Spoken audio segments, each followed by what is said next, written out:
Morning बच्चों, class second. आज हम आपको पढ़ाते चैप्टर नंबर 9 जिसका नाम है हकीम।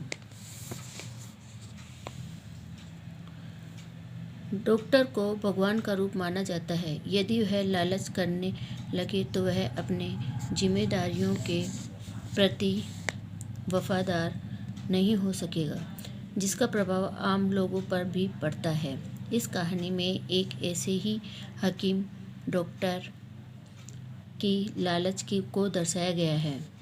हरियाणा राज्य के एक जिले का नाम है रोहतक। इसी जिले में सपला नामक छोटा सा गांव है। यह कहानी उसी गांव की है। इस गांव में एक हकीम रहता था। हकीम लालची था।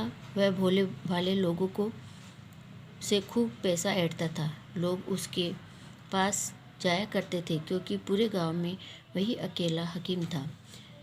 इसी गांव में विद्याधर नाम का एक चरवाहा रहता था। नाम तो था विद्याधर, लेकिन बड़ा मूर्ख। वह भेड़ बकरियां गाय आदि चराया करता था। एक बार उसकी बकरी बीमार पड़ गई।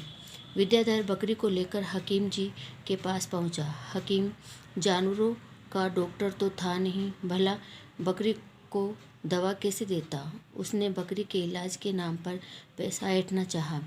हकीम ने विद्याधर से 200 रुपये मांगे और साथ में शर्त रख दी, मैं इलाज के पैसे लूँगा, चाहे बकरी ठीक हो या मर जाए। बेचारा विद्याधर क्या करता। उसने हकीम की शर्त मान ली। हकीम ने बकरी को दवा पिला दी और कल पैसे लेकर आने को कहा। विद्याधर घर लौट आया। संयोग से बकरी रात में ही चल बसी। बकरी के मरने का समाचार हकीम ने भी सुना। वह विद्याधर के घर पहुंचा और अपनी फीस मांगने लगा। विद्याधर ने पैसे देने से मना कर दिया क्योंकि उसकी बकरी मर गई थी। मामला पंचायत में पहुंचा। सरपंच हकीम को अच्छी तरह से पहचानते थे। उन्होंने हकीम से कहा कि वह फीस माफ़ कर दे, लेकिन हकीम अकड़ गया। सरपंच चतुर थे। उन्होंने हकीम से अपने शर्त दोहराने को कहा। हकीम ने शर्त दोहरा दी। सरपंच ने हकीम से पूछा, क्या आपने अपने इलाज से बकरी को मार दिया? हकीम ने उत्तर दिया, नहीं। सरपंच ने पूछा, क्या आपके इलाज से बकरी ठीक हुई? हकीम ने कहा, नहीं। सरपंच ने कहा, आपके इलाज से बकरी ठीक नहीं हुई, आपके इलाज से बकरी मरी भी नहीं।